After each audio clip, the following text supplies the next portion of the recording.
Secara resmi telah melarang ekspor produk crude palm oil atau CPO beserta turunannya sejak 27 April 2022.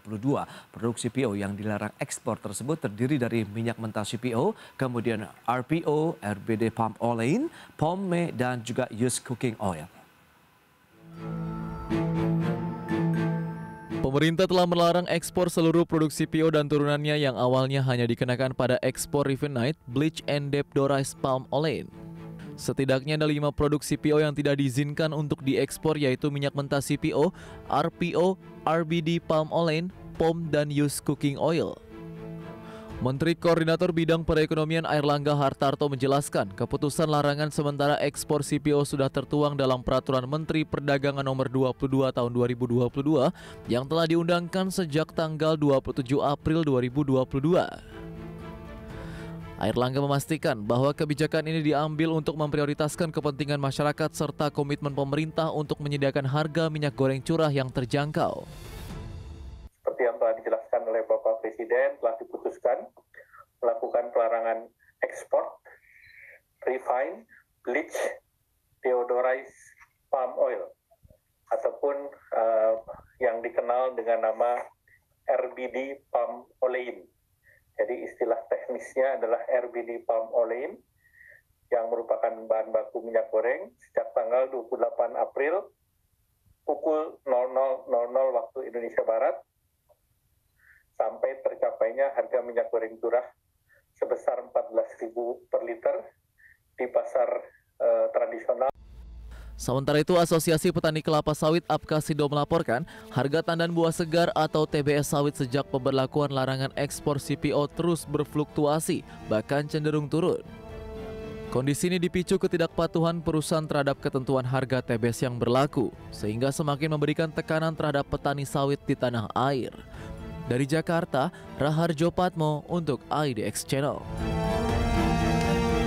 Baik pemirsa, untuk membahas tema menarik selanjutnya, larangan ekspor CPO rugikan petani sawit, kita sudah tersambung melalui Zoom bersama dengan Bapak Purwadi, Dewan Pakar DPP Asosiasi Petani Sawit Indonesia atau Apkasindo. Selamat pagi, Pak Pur.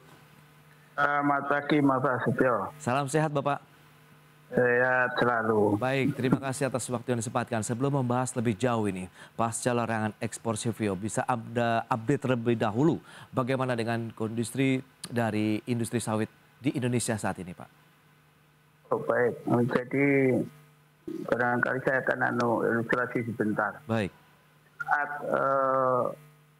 Presiden baru mengumumkan rencana untuk pelarangan ekspor, saat itu juga saya menulis di sebuah majalah online bahwa ini akan berdampak langsung dan jangan sampai petani dikorbankan.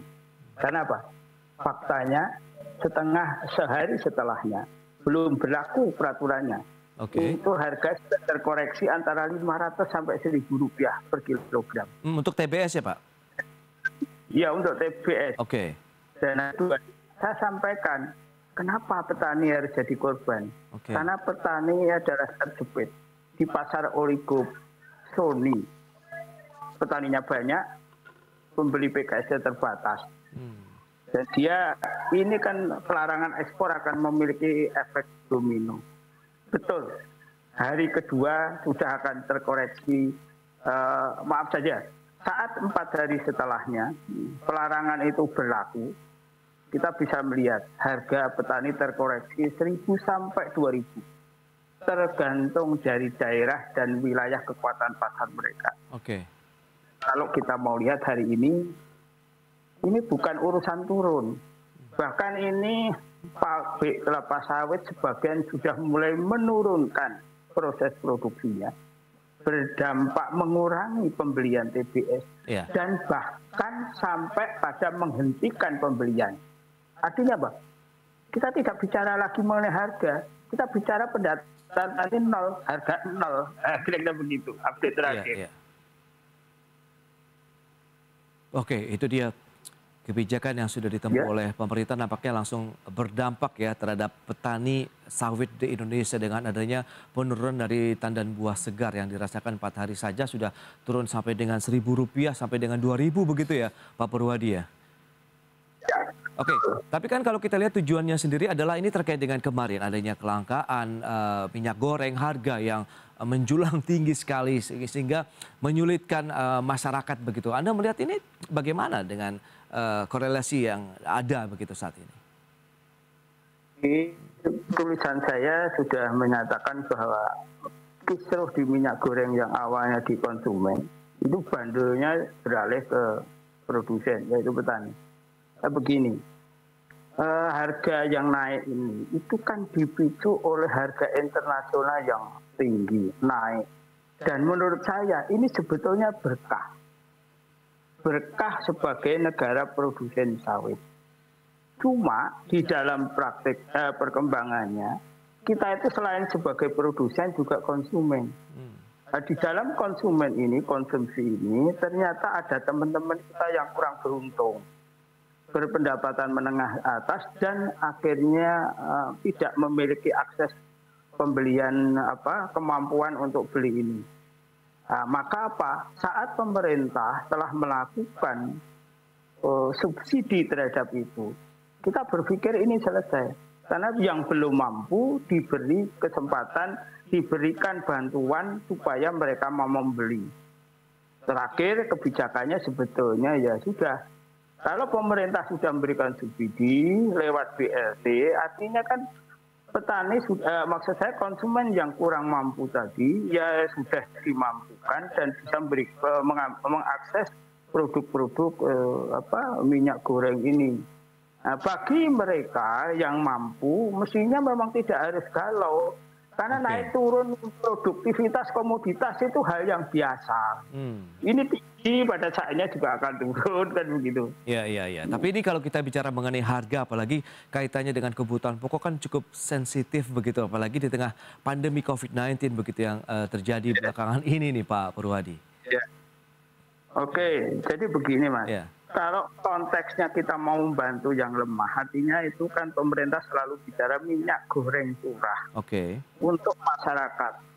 Itu kebutuhan kita itu cuma 2,4 juta ton per tahun. Atau kira-kira hanya 200.000 ton. Produksi sawit kita itu sebulan 4 juta.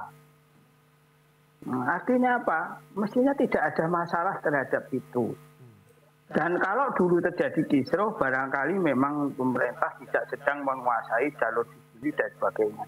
Tapi setelah adanya bantuan langsung tunai yang diberikan pada masyarakat, itu kan artinya masyarakat yang mau kita bantu itu sekarang kan sudah bisa mengkonsumsi minyak secara cukup dari bantuan langsung tunai itu. Dan kalau itu yang terjadi, mestinya tidak ada masalah dan kita melihat bahwa hari ini saya kira minyak goreng harganya juga sudah relatif stabil. Tapi menurut saya tidak harus kembali ke 14.000 atau ingin 14.000. Ya harga yang keseimbangan baru lah kira-kira di tengah gitu. Baik, berarti memang itu korelasinya cukup kuat Pak kalau kita lihat dengan kenaikan komoditas CPO-nya di dunia ini terhadap harga jual minyak goreng di dalam negeri begitu ya Pak Purwadi? Oh ya, jadi begini Mas, sebetulnya bukan urusan Indonesia saja. Jadi cek harga pangan di dunia itu naik, bahkan naik tertinggi selama 25 tahun. Dan yang memicu apa? Yang memicu itu adalah minyak nabati, sereal, sama produk susu. Nah, minyak nabati ini kan kita yang produsen terbesar dan maaf saja. Sebetulnya ini berkah menurut saya. Berkah, tapi sekali lagi ada teman kita yang beruntung. Nah tugasnya pemerintah lah untuk membantu teman-teman kita yang belum beruntung ini. Kan begitu. Iya. Oke. Kita tidak tahu. Bahkan barangkali semua pelaku. Kenapa pemerintah secara demonstratif udah kita hentikan saja, kira-kira begitu. Dan saya dampaknya yang paling besar dan instan adalah ke petani. Nah bicara mengenai petani sawitnya sendiri, lantas bagaimana? Apa yang saat ini tengah mereka lakukan begitu, sementara ada pembatasan pembelian juga dari para produsen minyak sawit begitu karena memang tadi tidak adanya lagi izin begitu untuk eksportasi ke luar negeri, kemudian harga dari tandan buah segarnya yang turun terus. Anda melihat bagaimana kondisi untuk petani sawit Indonesia dengan saat ini begitu? Baik, jadi tentu saja saya sampaikan perdagangan minyak nabati sawit itu kan dua, untuk ekspor dan domestik. Ya. Domestiknya cuma 35% loh, ekspornya 65%, jadi 2/3. Kalau ini di stop, ya membluber. Apa yang terjadi? Refinery pasti akan mengurangi proses produksinya sampai pada menghentikan sambil mengisi stoknya, kira-kira begitu. Oke. Nah, dampak ini kan turun ke bawah. Pabrik kelapa sawit juga akan mengurangi prosesnya. Jadi strateginya kan pasti begitu. Betul. Terus kemudian mengurangi pembelian TBS sampai stok nggak selesai. Nah, kalau petani kan tidak bisa apa-apa. Dan ingat, karakter sawit itu diproduksi atas bantuan Tuhan, berkah Tuhan. Dibiarkan saja ibaratnya berproduksi terus dan tidak bisa di stop. Karena ini kuasa Tuhan. Yang menarik, sawit itu setiap 2 minggu harus panen, memproduksi terus, tidak bisa dihentikan, harus dipanen. Dan kalau dipanen dijual sulit, harganya rendah. Kalau tidak dilakukan, maka rusak tanamannya. Oke. Ya, ini artinya apa? Kalau petani diam justru akan hancur. Karena itu apa? Inilah yang nanti kita pikirkan. Sampai kapan daya tahan petani kita itu untuk kondisi seperti ini, kira-kira begitu. Oke, dari teman-teman Lapkasindo sendiri, sudah adakah mungkin sedikit penelitian begitu, review yang sudah dilakukan kira-kira dengan kondisi saat ini, petani sawit kita bisa bertahan sampai kapan ini, Pak Purwadi? Oke, jadi logika sederhananya begini. Kalau petani itu kan harus panen. Iya. Ya artinya dalam paket petani setiap hari akan ada panen dari petani. Ada petani A, petani B, prinsipnya 2 minggu harus dipanen. Okay. Kalau tidak dipanen itu akan merusak karena tanaman busuk, pemeliharaan pelepas tidak bisa dilakukan. Dan yang lucu lagi, kalau sudah dipanen itu 24 jam harus diproses. Karena kalau tidak kualitasnya turun. Oke. Kalau begitu, terus kan kita tergantung sama PKS. Nah, PKS ini kan punya tangki timbun yang terbatas. Betul. Dalam logika cadangan secara umum, PKS itu hanya akan memiliki kapasitas tangki timbun itu yang bisa diisi penuh itu kira-kira 2 minggu atau paling lama 1 bulan. Artinya apa? PKS pasti akan bersiasat. Aku tidak mau karena ini belum ada kepastian, maka aku akan cobalah mengurangi secara bertahap pembelian. Bahkan yang takut barangkali daripada pusing berhenti saja. Kira-kira kan begitu. Kalau itu yang terjadi, berarti apa? Daya tahan petani untuk ini yang akhirnya bisa jual cuma sebulan. Ibarat itu petani sudah pingsan. Karena apa? Sudah tidak panen, tidak bisa memelihara. Nah, tapi kalau kita lihat dampak lebih lanjut, petani pasti akan berangkur paling lama 3 bulan dan ini akan berdampak sampai 2 tahun ke depan. Karena petani tidak mupuk, tidak memelihara, dan sawit itu punya karakter. Kalau tidak dipupuk, tidak dipelihara, itu produksinya akan menurun sampai 2 tahun ke depan. Produksi kita itu dipakai untuk ekspor sama konsumsi dalam negeri. Konsumsi dalam negeri itu sebetulnya kalau minyak goreng relatif stabil.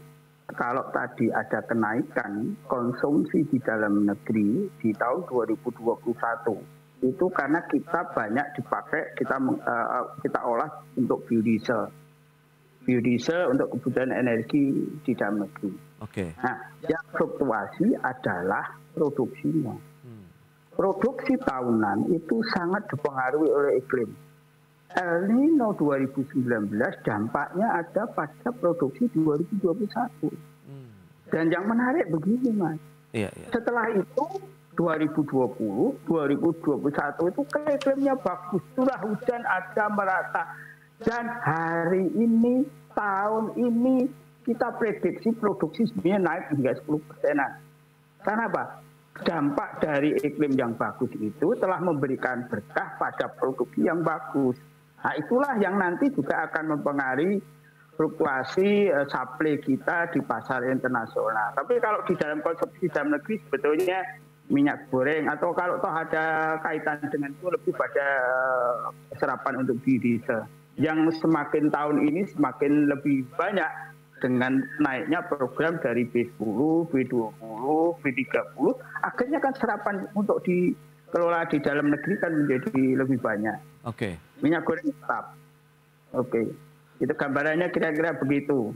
Nah, untuk tata niaganya sendiri bagaimana? Sejauh mana ini bisa terserap untuk konsumsi dalam negeri, Pak Purwadi? Ya, yang jelas begini. Kan ini itu kan ada kira-kira sebulan tahun itu kan tadi 22/3 untuk ekspor. Iya. Dan yang dari 23 tadi itu hampir 80% itu yang sekarang di itu. Karena ekspor kita itu kan RBD oil sama RBDP olein sama CPO.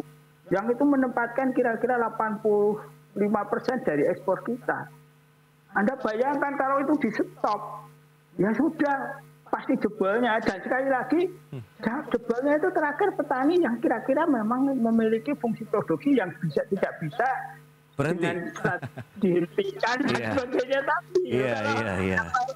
Melakukan itu. Nah, dengan itu apa? Tidak ada sama sekali perubahan sistem tata niaga yang akan terjadi kecuali memang industri hilir, artinya refinery, PKS itu mampu menaikkan proses produksi mereka. Tapi untuk menjual itu kan tidak mudah. Mereka barangkali bisa menaikkan lah proses produksinya naik 50%. Tapi stok mereka terbatas. Artinya apa? Pasar harus dibuka. Dan masakannya kemana? Emangnya dalam negeri bisa menyerap RBD olein sama RBD oil? Oke. Ini tidak ada itu gitu.